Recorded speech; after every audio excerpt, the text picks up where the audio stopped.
Now entering Nerdist.com. Mission Log, a Roddenberry Star Trek podcast. Episode 6, The Enemy Within.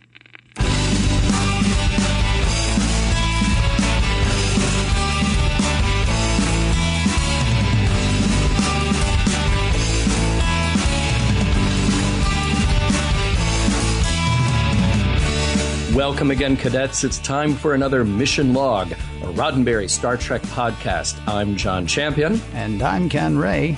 And I'm the evil side of John Champion. And I'm Dark Ken Ray. And all four of us are here to do what we do best. Watch every single episode of Star Trek in broadcast order and then tell you what we thought. Or more precisely, we're like Scotty, repairing a malfunctioning transporter, telling you what works, what doesn't, and how to put all the parts back together into a whole. On today's show, two Kirks aren't always better than one. It's the enemy within. Which already we got to stop right there because it is in fact the enemy without. He's without it. Well, no, I mean, he's walking around outside, right? He's walking around outside, yeah. I don't want to spoil the end of this show, but we've all got, that thing inside us, except for Kirk in this episode. And he's just out there just having a grand old time, throwing back the brandy and... Yep, his evil insider's out swinging. It is. Well, let me tell you a little bit about this episode, Ken. First of all, it was directed by Sean Penn's dad, Leo Penn. Get out. I know. He had a long and illustrious career directing TV. Bonanza, and I think all the way up to Matlock was some of his later work. But he directed this. Yeah. I totally want to go back and see the Leo Penn episodes of Matlock. Right. It's the one with evil Andy Griffith. And this episode is written by the prolific Richard Matheson. He wrote a ton of sci-fi, a ton of early television, but most appropriately here, he is the guy who wrote that Twilight Zone episode with Shatner screaming about the thing on the wing of his plane. Nightmare at 20,000 feet? That's the one. Nice. Yeah. And we have a couple of firsts here. Now, even though we reviewed The Naked Time previously because they were shown out of production order when they actually went to broadcast, that's the first time we saw the Vulcan nerve pinch, but it was actually invented for this episode. So this was famously the one that Leonard Nimoy came up with because he needed a non-violent way to subdue evil Kirk. That actually makes the line that I guess was in The Naked Time a bit more interesting or a bit more sensible when Kirk says, "You're going to have to teach me how to do that sometime." Oh, right. Because that was the first time we had seen it as an audience, but Kirk's familiar with it. Then again, it could just be, well, Kirk's familiar with it because he's familiar with Spock, and apparently he's walking around doing that all the time. Spock just says it to everybody. It's like he'll skip out on a bar tab just by pinching the guy. It's a party trick. Right. And another first here. I'm a big fan of the Captain Kirk green wraparound uniform. And I think you know what I mean, Well, I know what you mean by the green wraparound uniform. I'm a little... tell me more about your fandom. I just mean that, if you were to embody Captain Kirk, it's like this is the cool, sexy, kind of Playboy After Dark, casual Captain Kirk. He's got the wraparound. He's got a little bit of the chest showing. So if we could all pull that off, that's the Kirk we would pull off. Interesting. Because to me, it's like it's only about a step and a half to 2 steps above him showing up on the bridge in his bathrobe. That's how cool Kirk is. And you know what? We learn an awful lot about the transporter here. Of course, it was created so that you didn't have to land the ship on the planet every episode. But now we get to see Scotty tinker with it a whole lot and kind of explain what's going on. So there's a lot of interesting stuff to be mined here for the fans who want to go dig deep into the trivia of Star Trek. Hey, wait, before we even start talking about the episode, though, I feel like we've been remiss. We've had a few people write to us and say, how do we get in touch with you? How do we comment on, what you're doing? And it's not really fair to say we've been remiss. When we started recording, we didn't know how. But now we do know how. So if you're one of those Twitter people, at Mission Log Pod. I don't mean for that to sound dismissive. I'm one of those Twitter people from way back. At Mission Log Pod is the show's Twitter handle. Or if you want to email us, missionlog@roddenberry.com. Or if you want to go truly analog, John. You can actually call us. Crazy. You can pick up the phone and you can call 323-522-5655. 641. That is also our Skype number, Skype Mission Log Pod. And remember, whatever you say could be used on a future episode of the Mission Log. Today on a very special Mission Log, we ponder the fate of dogs in costumes, and witness one man's split with his nearest and dearest. We join the ever-active Enterprise away team on a specimen gathering mission on planet Alpha 177. One of the specimen, a dog in a unicorn costume by the looks of it. It's a sweet thing, for now. Crewman Fisher hurts his hand and is ordered up to the Enterprise to have it checked out. Unmindful of the yellow ore covering his clothes, he beams up, though Scotty has a wee bit of trouble pulling him through. Next to beam up, Captain Kirk, though he comes through a bit woozy. Scotty escorts him to his cabin. While no one is in the transporter room, a second, more sinister-looking Kirk materializes, and we hit the opening credits.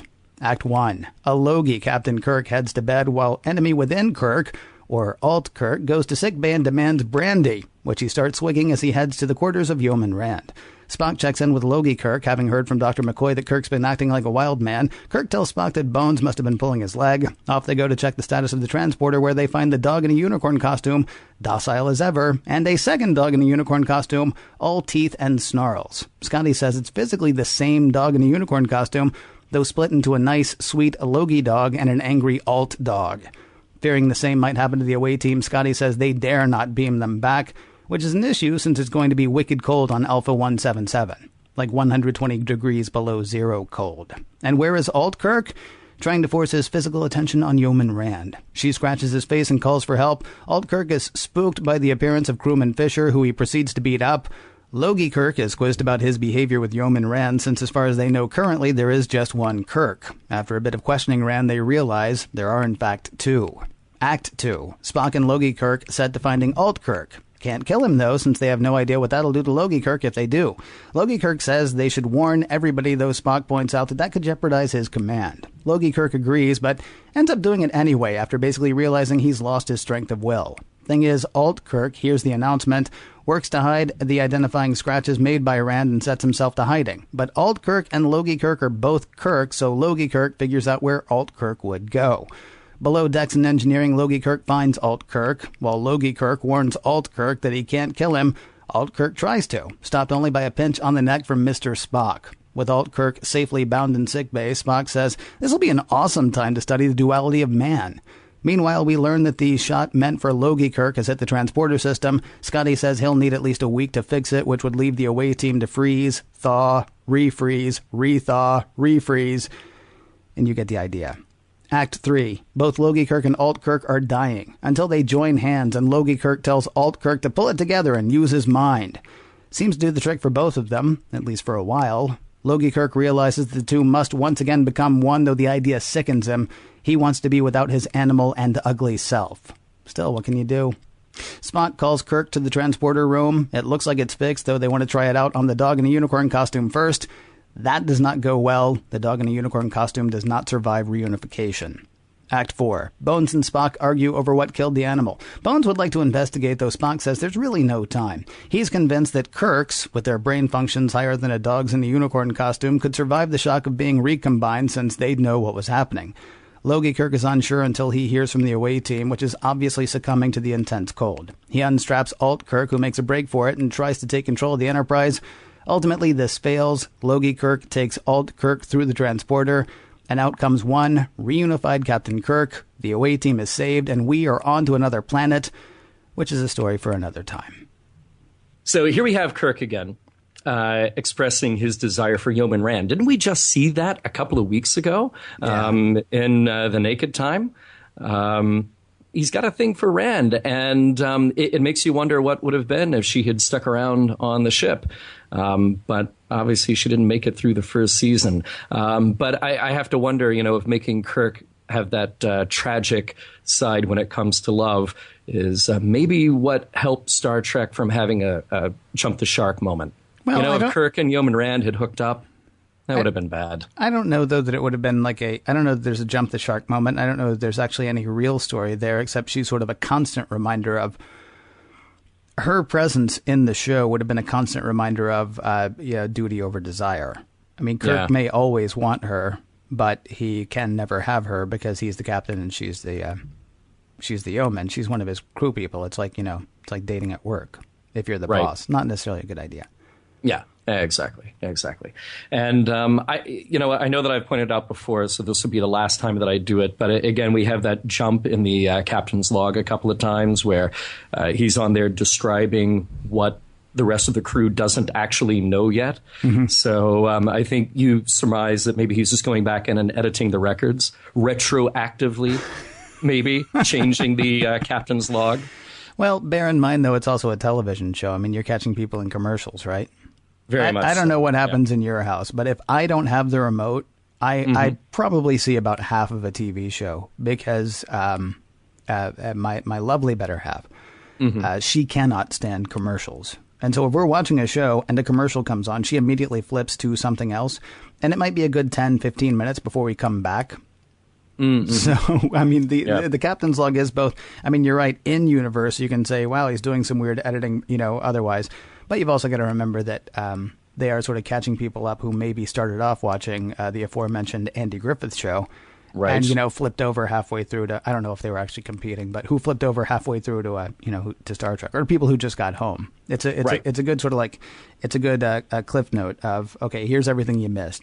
They do that on TV now, where they'll repeat like the last minute before they went to commercial. Yep. And you'll have the kind of recap. Yeah, it's and it eats a little time as well. It's a time-honored tradition all the way back to the cliffhanger, though. If you remember, I mean, go back to Captain Video or Flash Gordon, something like that. You see Dale Arden hanging over a pit of fire, about to die. And that's where it ends. And then the next week, you'll start off with that. You pick up with it. Yeah, you pick up where you left off. Exactly. So it's good shorthand for the audience as well. Here's a question for you, Ken. Go. Do you have makeup in your bedroom? Makeup for you? Yeah.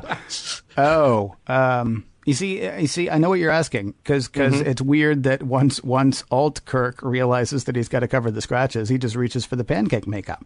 Yeah. Yeah. I wasn't convinced that he wasn't in Yeoman Rand's quarters at that point.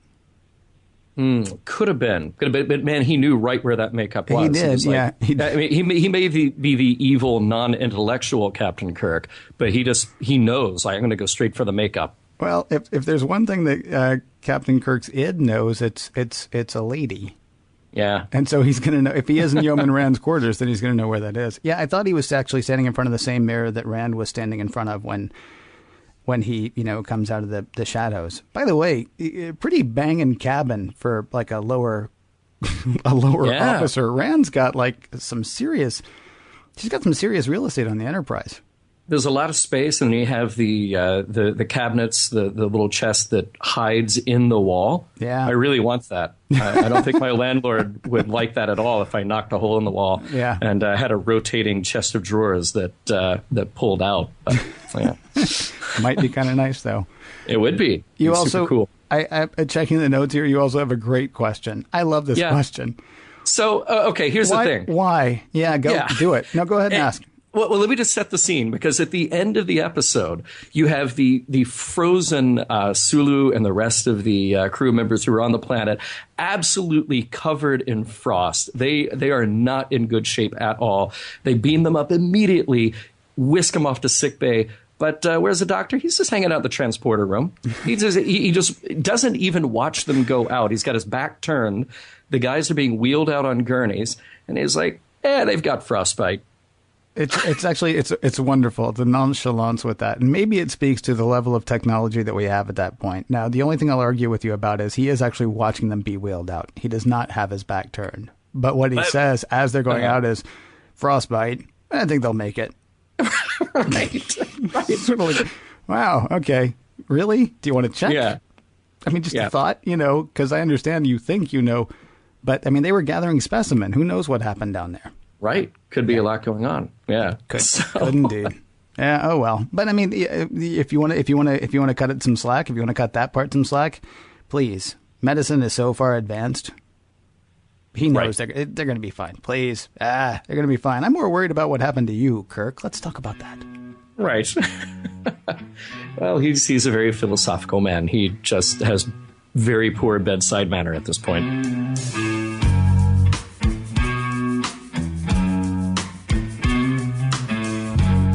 with Logie Kirk and Alt Kirk roaming the Enterprise and trying to command it. Is one better than the other, or are they merely two sides of the same coin? So I'm going to go way out on a limb here, Ken, and I'm going to say the topic of the week is the duality of man. End of show. We're done. I'm going to walk out of the office, and I'll see you later. Yeah, I mean, it's pretty, I mean, it's, yeah. I don't want to say it's black and white. I don't want to say it's cut and dry, but yeah. I mean, good and evil, maybe? Yeah, I don't want to say it's good and evil. That's the thing, too. I mean, because that's certainly part of the whole point. I mean, do the duality of man argument, and then there is no good and there is no evil. It's like the pastor said in The Grapes of Wrath. There is no good, there is no bad. There's just things people do. Yeah. And but we got both of those in us at all times. Yeah, and I think that's a very Star Trek kind of point of view. Is that you kind of take a neutral stance instead of just labeling something as evil or labeling it as good. Now, Spock does kind of go through a list. He says that the evil side is lust and his sort of passion's gone wild, and the good side is his intellect and its compassion. But at the same time, they're both necessary, so we're not necessarily making a judgment call on it.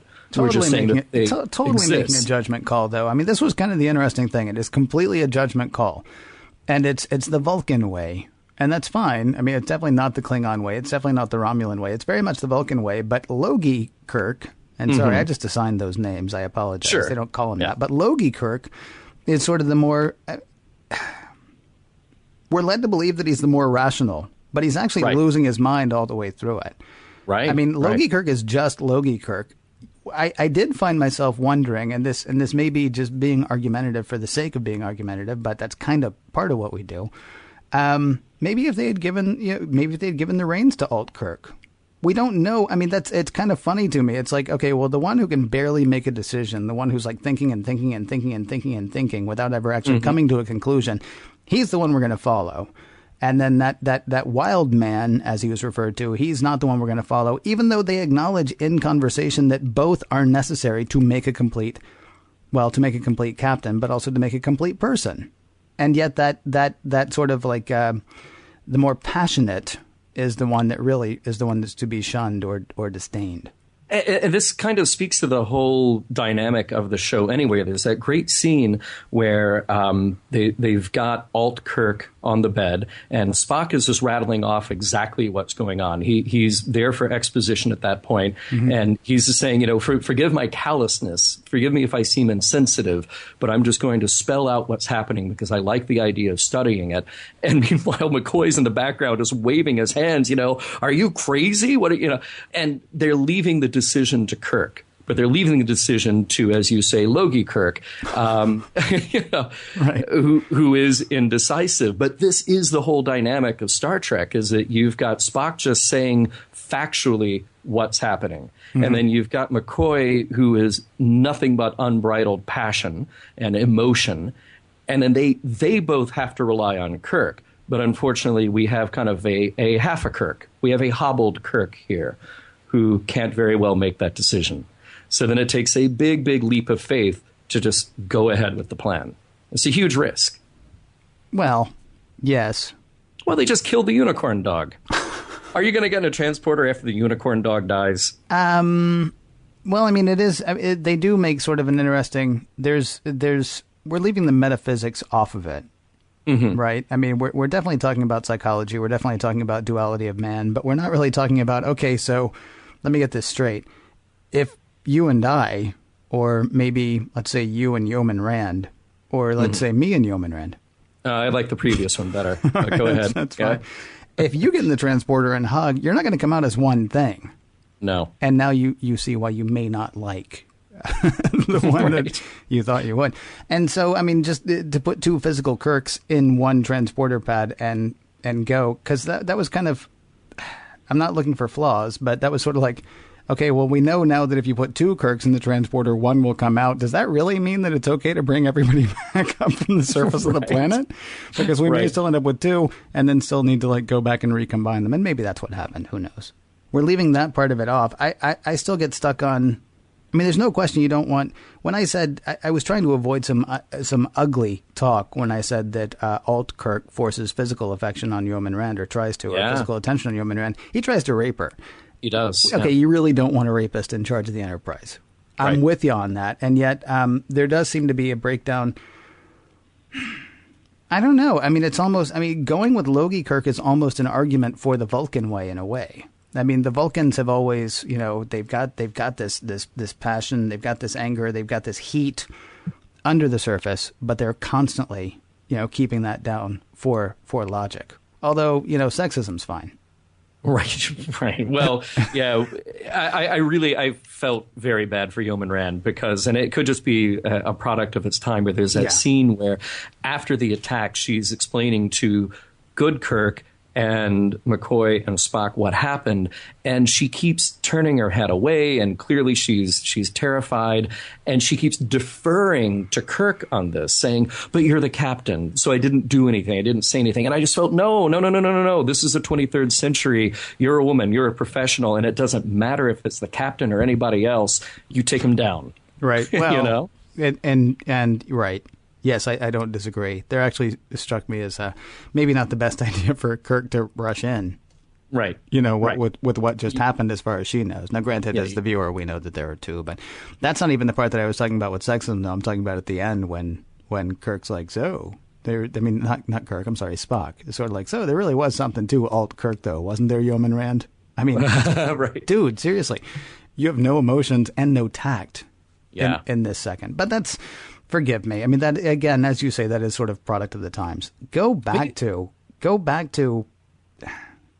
I mean, well, I don't want to jump to the lesson part yet. I don't want to jump to the moral part yet. What did we learn about, or what was your feeling about the whole duality thing? This is what disturbs me, because then you have to ask, is this what Kirk's other half is really like? Like, if Kirk had his way, if he wasn't bound to the job, would he just start walking around swigging Saurian brandy and having his way with the female crew members? To say that side is the rash kind of more emotional, more passionate side is one thing, but to display it as this horrendous behavior, I just have to wonder, is that what they're really saying that he's like underneath? Well, part of him is, yes. But I mean, the whole point is that part of all of us are like that. I mean, go back to, I joked about the dog in the unicorn costume, but I mean, it's actually, I actually like the costume. It's kind of cute because it's got a horn, and it's got a couple of antennae, and it's really small. It's like a lap dog, but with a... You're going to get one for your dog, aren't you? I've already started working on it. Good. No, but I mean, I don't think it's fair to say, is this what Kirk would be if he didn't have the job? Because this is not what anybody would be if they didn't have the job. I mean, this is, they use the dog as an illustration. I mean, there is this absolutely docile, can barely turn its head version of the dog animal. And then there's also this one that they can't touch. Points to Scotty, by the way, for reaching in there. I'm going to try to grab it. I mean, are there no gloves on the Enterprise? Really? Right. But okay. I mean, it's dividing out what people are. So no, I don't think it's saying that this is what Kirk is. I think it's saying that somewhere inside Kirk there is that potential. But I mean, it's also saying in a grander scale, and this is again what we try to do with each episode. Somewhere inside of us all is that episode. We're a constant battle. Go back to the Greeks. I mean, it's Eros versus Psyche. Yeah, it's love versus thought. Although, I think the whole point is it's not love versus thought. And maybe, I mean, while you can say that this is sort of propaganda for the Vulcan way, you can also say that it's an indictment of the Vulcan way, because it's not ultimately love versus psyche, it's ultimately love and psyche. The two are intertwined, because when you go with one over the other, you either end up with like this overthinking it, can't make a decision, doesn't know what to do, wraparound green suit wearing guy. Mm-hmm. Or you end up with heavy eyeliner, ready for action outfit Kirk, who may be walking around raping people and drinking himself silly. Oh, and also willing to abandon everybody, because that's the other thing. I left it off in the recap, but when he goes to seize control, Alt Kirk has absolutely no care or feeling for the people down below. What he wants is what's best for him. What's best for him is to be in control, and so hanging around fixing the transporter Not even a thought. Nope. Changed my mind. The guys down there are probably going to be dead anyway. We're out of here. I got other places to be. Right. So I don't think it's saying that, that's ultimately what Kirk is. I think it's saying ultimately that's what any of us could be, and it's everything that makes us not the worst that we could be, in a way. It's everything that we are. It's everything that goes before it. It's all parts of us that make us. I mean, there is a duality to man, but it's not. This is not in praise of the duality of man, unless it's just in praise of accepting the fact that we've got both sides of that in each of us.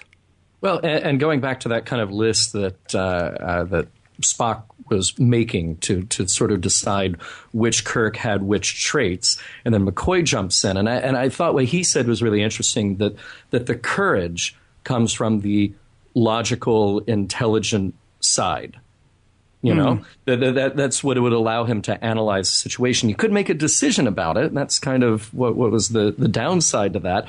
But the intelligence trumps the fear. So even though evil Kirk had the passion and the anger and this id run wild, he was still a fearful version of himself, because that's a pretty strong emotion to have, a base emotion, if you will. That's a really interesting point. The second that he hears that the whole crew is looking for him, he goes and hides in the bowels of the ship. And not even just like trying to find a room to hide. He actually hides on top of machinery where nobody will look.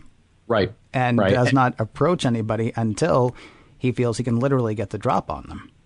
And he's so afraid in the end that he's willing to again try to physically take out good Kirk to avoid the whole transporter. The transporter is a risk. It's a calculated risk, but it is a risk. And evil Kirk will do anything to not die. Yeah. Even though he is physically dying because he's half a man. Well, I wonder if it's that he will do anything to not physically die, or if it's that he will do anything to not be sort of subsumed back into Kirk as a whole. Sure. Do you know what I mean? I mean, certainly he physically doesn't want to die, but he's willing to risk that if he can be sort of the prime Kirk, I guess, or the winning Kirk. Right. He's willing to risk that by killing Logie Kirk. I just wanted to point out a couple of things. A few weeks ago when we were talking about Where No Man Has Gone Before, and I mentioned that Gary Mitchell was reading Spinoza, and Spinoza was the philosopher who tried to really put a nail in the coffin of the whole dualism idea, that we are something other than our biology. And I think there's a little bit of a parallel here, that the transporter physically is breaking down a person and then assembling a physical being that is that person on the other side. So we are tearing apart the biology of Captain Kirk here, but the biology then defines the personality. So again, it's sort of a similar idea here, that there is something inherent within his neurochemistry, his neurology, that says that these are all the traits that are good, and then these are all the traits that are bad, and they are physically manipulated by that transporter. I thought that was really kind of cool to see that here. And it's what sci-fi does really well, which is to say, here's a totally abstract concept of personality, of good, of evil, of compassion, of emotion, and we are going to make them physical. We're going to make them a literal thing that we can put out in the light and then analyze. So I thought that's kind of one of the most interesting things to me about this episode. It is an interesting part. I mean, it goes to the idea of wondering whether we'll be able to replicate the human brain at some point, right? I mean, and I guess the question is, I mean, do you believe in sort of a spirit or an otherworldliness thing, or are we just a series of switches? I mean, on and off switches, ones and zeros. I mean, does everything that happened to us actually affect part of the brain to sort of encode the personality, as opposed to, well, no, there's just sort of this ethereal, rather, something that makes us, people as opposed to just animals. That's a whole other thing, though. That gets me. We need some brandy. If we're going to have that talk. Well, and we will have that talk, but I would argue to start with that this episode maybe leans on that side, that there is not an ethereal other thing, that Kirk is, his personality is a product of his biology, and the transporter just makes that more acute when we have that accident. See, I'm not sure I would go with that. Oh. Well, because, I mean, it seems to me, I mean, the transporter is basically making, accidentally, obviously, but it's making good Kirk and bad Kirk. I mean, if you're talking about just malfunctioning, that's going to flip some of the switches in the brain one way and some of the switches in the brain another way, why wouldn't we end up with mute Kirk and loud Kirk? Or why wouldn't we end up with, shaved his head this morning Kirk and didn't shave his head this morning Kirk? I mean, there are so many different A-B choices that somebody might make. Why would it automatically come out good and evil? I mean, it's hard for me to imagine that the transporter has a. Do you think they have like a rheostat for? Let's make him a little bit more angry today. They might. You don't know. There's a lot of buttons on that transporter. You think it's up to Scotty? Yeah. Captain was a wee bit pissy this morning, wasn't he? So he's gonna bring him back just a little bit nicer, just a tiny bit. Yeah, maybe he could lay off the donuts in the morning, so we'll bring him back a little more svelte next time. Having hugged it out, Logie Kirk and Alt Kirk are once again the unified Captain Kirk. So, does their story bear consideration today? Well, it's that time again, the time where we try to figure out what the messages were, or sum up what the messages were, figure out if the messages stand the test of time, as well as the production. You want to start with the production, or you want to start with the messages, John? Let's start with the production this time. All right, go for it. This is one of the most memorable episodes to me. I think this is one of the ones that I had on VHS and I watched over and over and over again. Mm-hmm. But I have to say that this time around watching it, all the little shortcomings really stood out to me again. This is, to put it mildly, highly stylized. So you've got the very intense lighting every time we see evil Kirk, and then you've got the nice soft glow when you see good Kirk. Evil Kirk has makeup, and I don't just mean the makeup that he stole to hide the scratches. I mean, he's got eyeliner, or guy liner, if you will. Yeah. So I like it as kind of a piece of nostalgic television, but I think the production gets in the way. Like, it's a good story. But I think if you were to do this now, it would be done in a very, very different way. I'm not sure I agree. Really? Now, why is that? Well, here, let me just point out one other thing before you rebut this, because one thing that a lot of people tend to hang on to about this episode is evil Kirk's yelling and screaming and posturing and all of this stuff. And that's a lot of fun. Mm-hmm. But big shout out to William Shatner, because for all the things you say about his acting, the other side of this, when he's playing the docile Captain Kirk, is great. I think he has some terrific moments here, and I enjoyed watching him play the indecisive, softer, compassionate side. I think he's just as good at that as playing the over-the-top evil Kirk. Mm-hmm. This has to have been a fun episode for him. No doubt. I mean, I wasn't there, and I can't say for certain, but he really gets to chew the scenery. Mm-hmm. And at the same time, he does get to play that understated sort of, quiet. I mean, and what's really interesting is you actually get to see him do a range of that. I mean, he comes back. When I said that he beams back aboard the Enterprise a little woozy, that's really about as bad as it is, as far as he knows. He's a little woozy. And we see him just go on this continuing decline to where he can barely speak. Like, at one point, I thought he hung up on Sulu. Yeah. Just because right. It's just it's all so taxing and so tiring. Yeah. And so, I mean, you're right. I mean, Shatner gets made fun of a lot for his, quote, acting, end quote, but his ability to act was on display here. Right. As far as whether you would actually film this episode differently, this episode is... It feels like it calls upon Kirk to play two archetypes. I mean, it calls upon him to play, again, to go back to it, Eros and Psyche. I mean, he's got to play two extremes of humanity. Mm-hmm. And so to pull any of that back, it feels to me would dampen the message. I mean, to make it more realistic would make the episode completely unrealistic, I think. I'm fine with the with the makeup and the production and all of it, because it's not quite a dumb show, but it's close.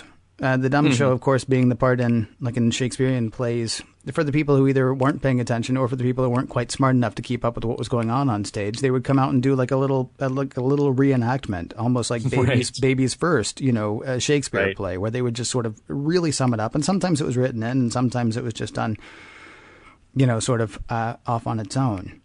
And that to me feels like a lot of what this is. I mean, this is. I don't think you can do a nuanced. I don't think you can do a nuanced id versus, or Eros versus Psyche. I think you have to have sort of an all or nothing approach. And so, honestly, in that respect, I think the production holds up. Because it was unrealistic in 1960 Huffman, whichever year it was. Was it 60? Yeah. Was it 66? 66. Yeah. Yeah. I mean, it was an unrealistic presentation in 66 as well. So, I mean, to sort of say, well, this is how they did television then, not really. I really think the decisions that were made to tell this particular story were very good. Highly stylized, you're right. But I personally think this. I think it stands up. I don't know. I mean, for me, as a fan who's seen a lot of the show, I think I can kind of swallow it. But I just think that it is, again, so highly stylized that it's a little bit of a hard sell to somebody who's new to it. They see this and go, wow, what's with the crazy lighting and the eyeliner and the acting? And, so I think for a maybe not, but maybe for a modern audience, if you were to redo this show, it would be a little bit different. Okay. But we'll get into those other stylistic choices when you go evil. Oh, I don't know, maybe a beard. Somewhere later down the road. Yeah, maybe we might do that. What is the message?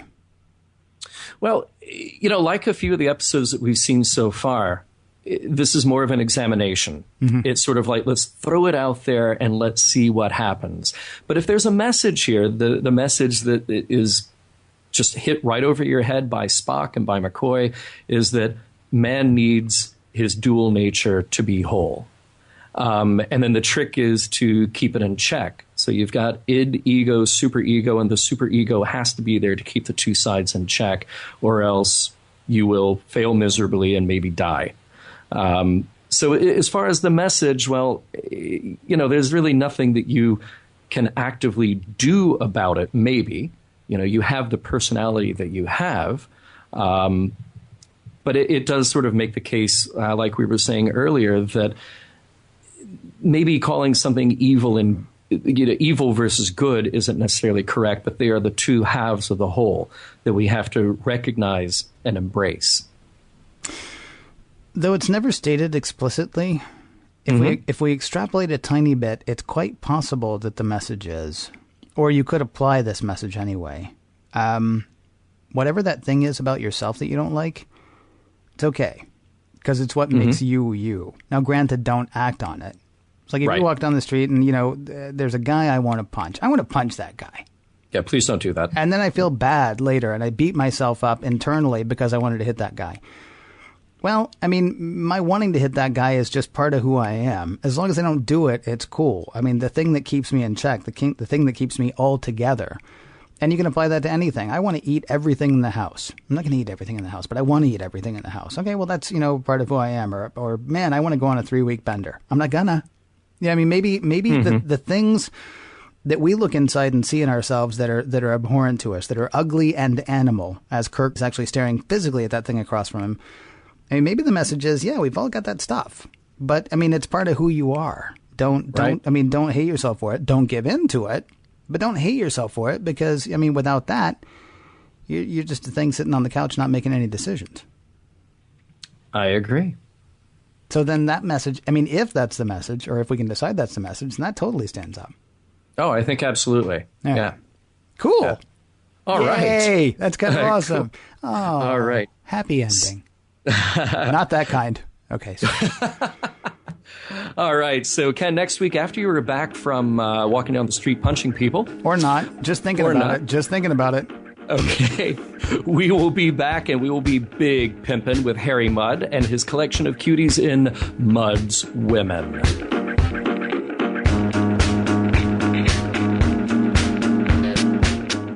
Mary Serwinski, the televixen from Los Angeles here.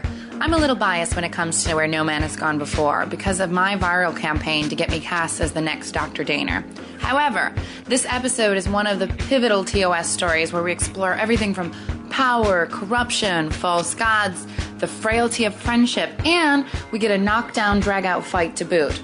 I love this episode for so many reasons. It had quality guest stars, Gary Lockwood and Sally Kellerman. It's hard to believe Arlene Martell, to Pring from Amok Time, was actually offered this role originally. I can't picture anyone but Sally playing Daner, except for maybe me, about 45 years later. It's quotable from everything from the walking freezer unit line to morals are for men, not gods. Command and compassion is a fool's mixture. Those are just a few nuggets of awesomeness that we see here. In addition to this show being full of moral messages, I feel like we got to see behind the curtain a little bit when it comes to the production side. They were still trying to figure things out, from the uniforms to Kirk's middle name, what you call different parts of the ship, how much they wanted to reveal about Spock's human side. Overall, this episode is ranked really high in my book for the backstory we learn on Kirk, the drama, the action, and the morality play. Serwinski out.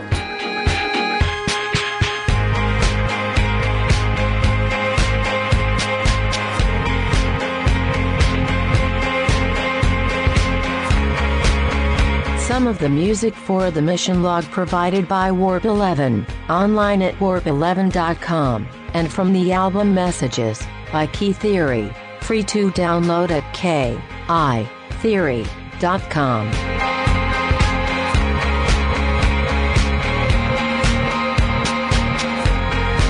Now, if you'll excuse me, I've got a split. See what I did there? End transmission.